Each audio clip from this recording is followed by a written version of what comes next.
মাননীয় স্পিকার, আপনাকে অনেক অনেক ধন্যবাদ আমাকে সুযোগ দেওয়ার জন্য। আমি শ্রদ্ধাভরে স্মরণ করছি জুলাইয়ের সকল শহীদদের কথা। আলাদাভাবে কেউ নাম উল্লেখ করতে চাই না। আমরা আমাদের দলের পক্ষ থেকে শুরু থেকেই বলেছি কথা, জুলাই আন্দোলন কোনো দলের নয় এবং জুলাইকে কোনো দলের কৃতিত্ব আমরা বলতে চাই না। তাই আজকে আবু সাইদ থেকে মুগ্ধ পর্যন্ত এবং ফয়সল, শান্ত, আমাদের সিদ্ধিরগঞ্জের যে ছোট বাচ্চার মা, শাহিনবাগের সেই সুমন, কেউরই কথা আমরা আলাদাভাবে দলীয় ভিত্তিতে বলতে চাই না। এই জুলাই সনদের সবচেয়ে বড়, জুলাই আন্দোলনের সবচেয়ে বড় আকাঙ্ক্ষা ছিল একটি ন্যায় ও ইনসাফ ভিত্তিতে বাংলাদেশ গড়া। মাননীয় স্পিকার, আজকে জুলাই সনদ নিয়ে পক্ষে বিপক্ষে তর্ক সৃষ্টি করার জন্য আমরা এখানে আসি নাই, বরঞ্চ জুলাই সনদের ভিত্তিতে আমরা একটি নতুন বাংলাদেশ করতে চাই। কাজে আজকে আমরা মনে করি যে আলাদাভাবে কাউকে অ্যাবিউজ করার দরকার নাই। তবে একটি কথা না বললেই নয়।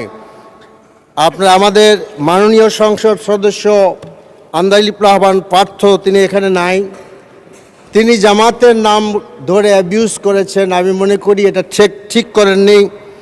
এটা সংসদের কার্যবিবরণী থেকে এটা বাদ দেওয়া হোক, মাননীয় স্পিকার, স্পান্স করা হোক। আমি যেটা বলতে চাই যে ইতিহাসে এই প্রথম যে বাংলাদেশের সব কয়টা রাজনৈতিক দল একত্রিত হয়ে সংবিধান সংস্কারের পক্ষে একমত হয়েছেন এবং আমরা দেখতে পাই যে গণভোটে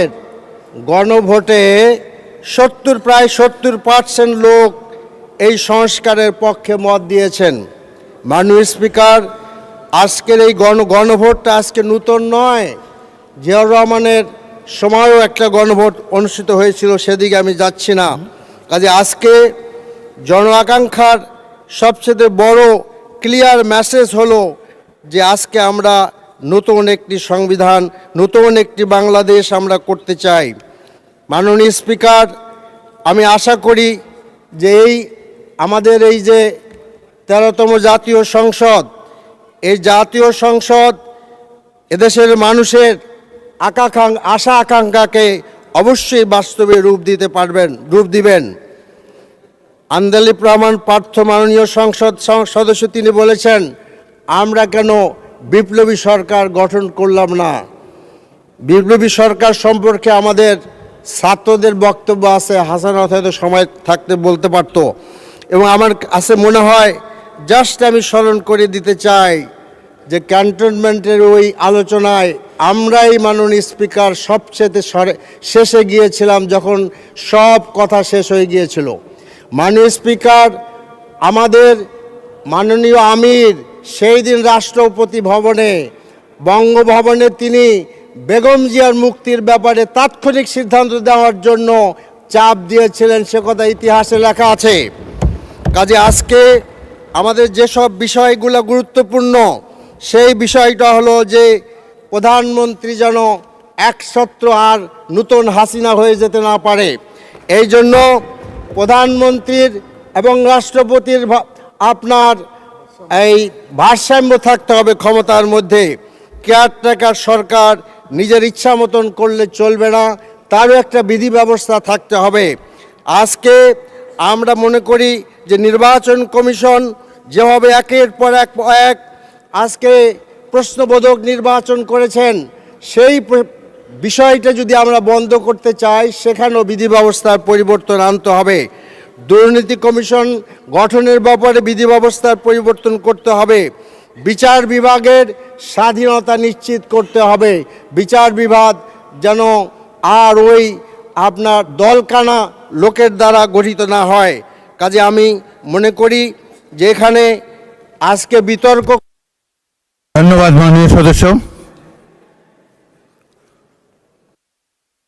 ওকে, 1 মিনিট বলেন, নিচ্ছি। 1 মিনিটে শেষ করেন। জি জি অবশ্যই করব। যে আমি বলছিলাম যে আমি অনেক কথাই বলা যায়, কোনো কথাই বলতে চাই না। আসলে আমরা কিন্তু ভুলে যাই নাই যে আমরা আজকে যারা ট্রেজারি বেঞ্চ আছেন তাদের সাথেই আমরা রাজপথে লড়াই করেছিলাম। এই ইতিহাসটা ছোট নয়। সরকার গঠন করতে তাদের আমরা সমর্থন দিয়েছিলাম নিঃস্বার্থভাবে, সেই ইতিহাসটা ভুল নয়। রাস্তায় বেগম জিয়ার সাথে আমি নিজে হেঁটেছি মাননীয় স্পিকার, সে কথা আজকে ভুলে যায় নাই। কাজেই জনগণের যে লেখা, দেওয়ালের যে লেখা, এই আন্দোলনের যে আশা আকাঙ্ক্ষা, সেটা পূরণ করার আসলে তর্কের বিষয় নয়। অনেক দিন আগে ছাত্র জীবনে বরিশালে গিয়েছিলাম মাননীয় স্পিকার, সেখানে দেখলাম একজন আপনার তার্কিক, তিনি ডিবেটে জয়লাভ করলেন। সবাই আমাকে ধরলো যে ওনাকে